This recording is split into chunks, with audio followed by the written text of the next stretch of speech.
Hi friends, welcome back. ഞാൻ നിങ്ങൾക്ക് വേണ്ടി ഷെയർ ചെയ്യാൻ പോകുന്നത് ടേസ്റ്റി ആയിട്ടുള്ള കടലപ്പരിപ്പ് പോളയാണ്.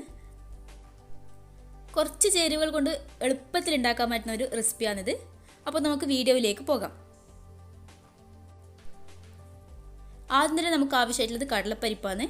5 ടേബിൾ സ്പൂൺ കടലപ്പരിപ്പാണ് ഞാനിപ്പോൾ എടുത്തിട്ടുള്ളത്. അരമണിക്കൂർ മുന്നേ ഞാൻ ഇത് നന്നായി കഴുകിയതിന് ശേഷം കുതിർത്തി വെച്ചതാണ്. അപ്പോൾ നന്നായി കുതിർന്ന് വന്നിട്ടുണ്ട്. ഇനി ഇത് നമുക്ക് വേവിച്ചെടുക്കാം. അതിനുവേണ്ടി ഞാനിത് പ്രഷർ കുക്കറിലേക്ക് മാറ്റി കൊടുക്കലാണ്. അതിൻ്റെ വെള്ളം ഞാൻ കളഞ്ഞിട്ടുണ്ട്. ഇനി ഇതിലേക്ക് ഇത് മുങ്ങാൻ ആവശ്യമായിട്ടുള്ള വെള്ളം ഒഴിച്ചു കൊടുക്കാം.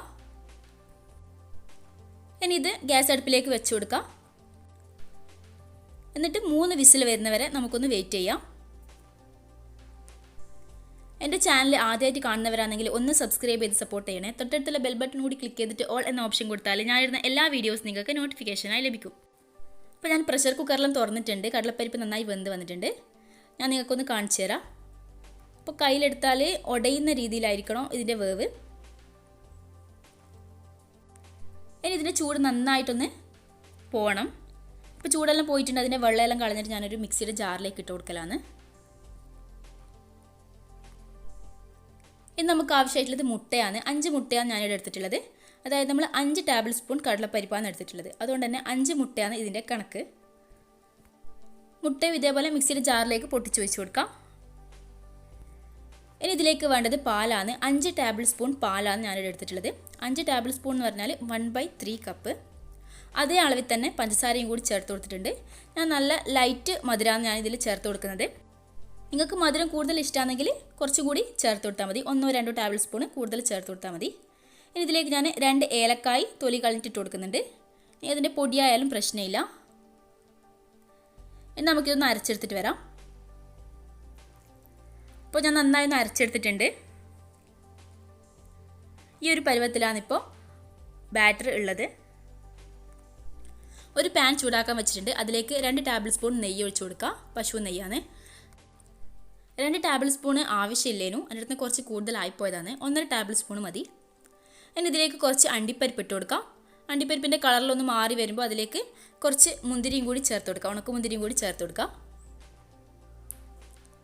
അപ്പോൾ മുന്തിരിയിലൊന്ന് പൊങ്ങി വരുന്നുണ്ട്.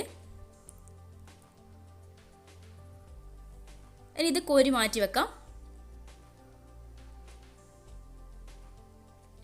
ഇനി നമ്മൾ ഇതേ പാനിലേക്ക് തന്നെ നമ്മൾ ഉണ്ടാക്കി വെച്ച ബാറ്റർ ഒഴിച്ചു കൊടുക്കുന്നുണ്ട്.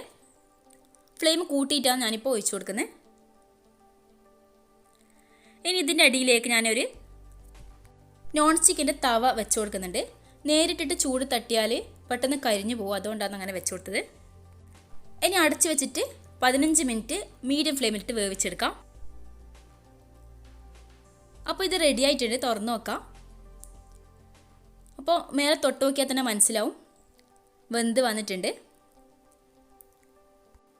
ചെറിയൊരു കാര്യം ഞാൻ മറന്നുപോയിട്ടുണ്ട്. നമ്മൾ നേരത്തെ വറുത്ത് വെച്ച അണ്ടിപ്പരിപ്പ് മുന്തിരി ഞാൻ ഇതിലേക്ക് ഇട്ട് കൊടുത്തിട്ടില്ല.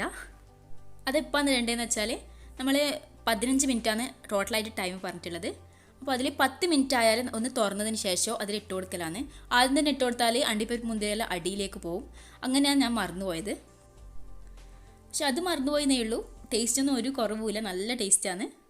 അപ്പോൾ നിങ്ങളാക്കും എന്തായാലും അണ്ടിപ്പരിപ്പ് മുന്തിരി ഇടാൻ മറന്നു പോകരുത്. അതുണ്ടായാലും നല്ലൊരു ഭംഗിയാണ് കാണാൻ. ഞാൻ നിങ്ങൾക്ക് ഇത് കട്ട് ചെയ്ത് കാണിച്ചു തരാം. എല്ലാവർക്കും ഒരുപോലെ ഇഷ്ടമാകുന്ന റെസിപ്പിയാണിത്. മാത്രമല്ല സിമ്പിളായിട്ട് നമ്മളെ വീട്ടിലുള്ള ചേരുവകൾ കൊണ്ട് തന്നെ നമുക്കിത് ഉണ്ടാക്കാൻ വേണ്ടി പറ്റും.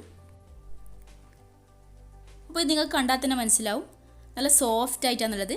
നമ്മൾ പുഡിങ്ങെല്ലാം കഴിക്കൂലേ, അതിൻ്റെ ആ ഒരു പരുവത്തിലാണ് ഇപ്പോൾ ഇതുള്ളത്. അപ്പോൾ നിങ്ങൾ എന്തായാലും ട്രൈ ചെയ്ത് നോക്കണം. കൂടാതെ വീഡിയോ ലൈക്ക് ചെയ്യുക, കമൻറ്റ് ചെയ്യുക, കൂട്ടുകാർക്കെല്ലാം ഒന്ന് ഷെയർ ചെയ്ത് കൊടുക്കുക. അടുത്ത വീഡിയോയുമായി വരുന്നവരെ എല്ലാവർക്കും ബൈ ബൈ.